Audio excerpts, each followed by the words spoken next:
الرحمن نحمده ونصلي ونسلم على سيدنا ومولانا محمد رسوله النبي الكريم الأمين المكين الحنين الرؤوف الرحيم اما بعد۔ معزز شرکاء بحمدہ تعالی سورہ رحمان کی آج ہم آیت نمبر 62 سے لے کر 69 تک کا مطالعہ کر رہے ہیں۔ ان آیات کا موضوع دو مزید جنتیں، وہ جنتیں جن کا ذکر اس سے پہلے ہوا ہے، جو رب ذوالجلال کی بارگاہ میں پیش ہونے سے ڈرنے والوں کے لیے مخصوص، جن کا ذکر اس سے پہلے ہوا، ان کے علاوہ دو مزید جنتوں کا تذکرہ۔ نمبر 2، ان دو مزید جنتوں کے چشموں اور ان کے پھلوں کا تذکرہ۔ یہ دو موضوعات ان آیات میں۔ تلاوت کرتے ہیں۔ اعوذ باللہ من الشیطان الرجیم، بسم اللہ الرحمن الرحیم، وَمِن دُونِهِمَا جَنَّتَانِ،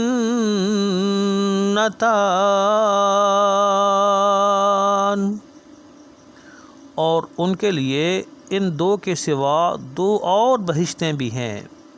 فَبِأَيِّ آلَاءِ رَبِّكُمَا تُكَذِّبَانِ، پس تم دونوں اپنے رب کی کن کن نعمتوں کو جھٹلاؤ گے۔ مُدْهَامَّتَانِ،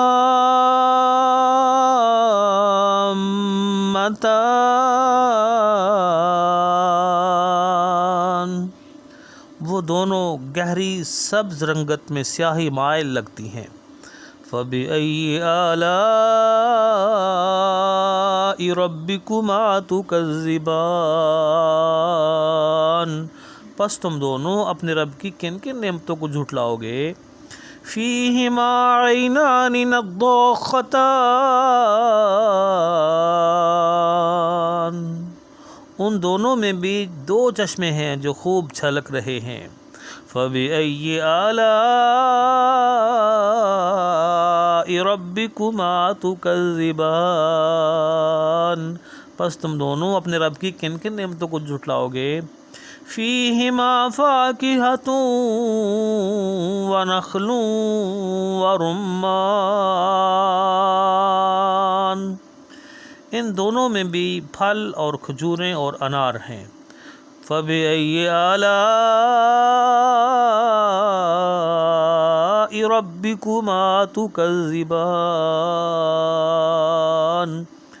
پس تم دونوں اپنے رب کی کن کن نعمتوں کو جھٹلاؤ گے۔ معزز سامعین، قرآن حکیم کی یہ آیات مزید دو جنتوں کا ذکر کر رہی ہیں۔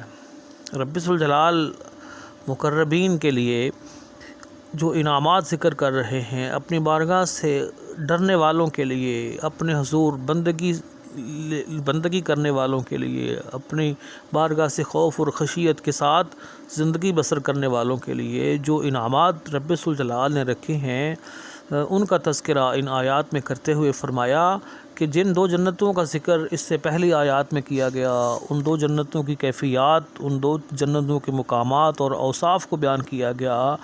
رب ذوالجلال فرماتے ہیں کہ ان دو جنتوں کے علاوہ بھی مزید دو جنتیں ہیں، مزید دو باغات ہیں جو ان کے لیے بھی ہیں، اور ان کے علاوہ جو مزید مقربین ہیں، اہل الیمین ہیں، جنت والے ہیں، ان کے لیے وہ جنتیں رب ذوالجلال نے بنا رکھی ہیں۔ تو تم اے جنوں اور انسانوں، تم اپنے رب کی کس کس نعمت کا انکار کرو گے؟ رب ذوالجلال اپنی نعمتوں کی، نوازشات کی بارشیں فرما رہا ہے۔ رب ذوالجلال کی قدم قدم پر نعمتیں ہیں، اس دنیا میں بھی اور آخرت کی زندگی میں بھی قدم قدم پر بے شمار انگنت نعمتیں ہیں۔ رب ذوالجلال اپنی ہر ہر نعمت کی طرف یہاں متوجہ کر کے بار بار کہہ رہا ہے، فرما رہا ہے، پوچھ رہا ہے کہ تم اے جنوں اور انسانوں اپنے رب کی کس نعمت کا انکار کرو گے؟ ان دو جنتوں کی کیفیت بیان کی ہے، ان دو جنتوں کے اوصاف بیان کرتے ہوئے فرمایا کہ ان دو جنتوں میں بھی چھلکنے والے دو چشمے ہیں جن سے پانی بہت تیزی کے ساتھ ابل رہا ہے، بڑا صاف شفاف پانی ہے۔ مختلف قسم کے چشمے ان جنتوں میں بھی ہیں، تو تم اپنے رب کی کس نعمت کا انکار کرو گے؟ ان دو جنتوں میں بھی مختلف قسم کے میوے ہیں، پھل ہیں، اور پھر بطور خاص 2 پھلوں کا نام لے دیا رب ذوالجلال نے، اس کے اندر کیا ہے؟ کھجور اور انار، نخل و رمان، یہ پاکیزہ پھل بھی اس میں ہیں۔ دیکھو رب ذوالجلال نے انسان کو اپنی بندگی کی طرف مائل کرنے کے لیے، انسان کو اپنی عبادت کی طرف مائل کرنے کے لیے، اپنی بارگاہ میں خوف اور خشیت کی اس لذت کی طرف متوجہ کرنے کے لیے رب ذوالجلال نے ہمیں کیا حسین مناظر دکھائے ہیں، کس حسین وادی کی بات کس خوبصورتی کے ساتھ کی جا رہی ہے۔ یہ جو طبیعتیں ان نعمتوں کی طرف متوجہ ہو کر رب ذوالجلال کی بندگی میں آ جائیں، ان کے لیے اس میں دعوت ہے۔ اور جو اہل محبت، اہل قرب رب ذوالجلال کی بس صرف قربت کی لذتوں کا احساس کر کے اس کی طرف متوجہ ہو جائیں، ان کے لیے بھی اس میں دعوت ہے کہ یہ رب ذوالجلال کی قربتوں کا جہاں ہے، رب ذوالجلال کی محبتوں کا جہاں ہے، رب ذوالجلال کے دیدار کا جہاں ہے۔ رب ذوالجلال نے اپنے محبوب اور مقرب بندوں کے لیے یہ انعامات رکھے ہیں۔ لوگوں، ان رب ذوالجلال کی نعمتوں کی طرف متوجہ ہو کر اس کے حضور عاجزی انکساری کے ساتھ زندگی بسر کر کے ان نعمتوں کی وادی میں داخل ہونے کے لیے اپنے آپ کو تیار کر لو، اپنے آپ کو اس اہل بنا لو کہ رب ذوالجلال کا یہ فضل تمہاری طرف اور ہم سب کی طرف متوجہ ہو جائے۔ رب ذوالجلال نے قرآن حکیم کے ان آیات میں ہمیں بار بار متوجہ کیا، اور پھر بار بار جیسے والہانہ انداز میں کسی پیاری اور محبوب چیز کا ذکر کر کے بار بار یہ کہا جاتا ہے کہ تم اس کا انکار کس طرح کرو گے، کس نعمت کا انکار کرو گے؟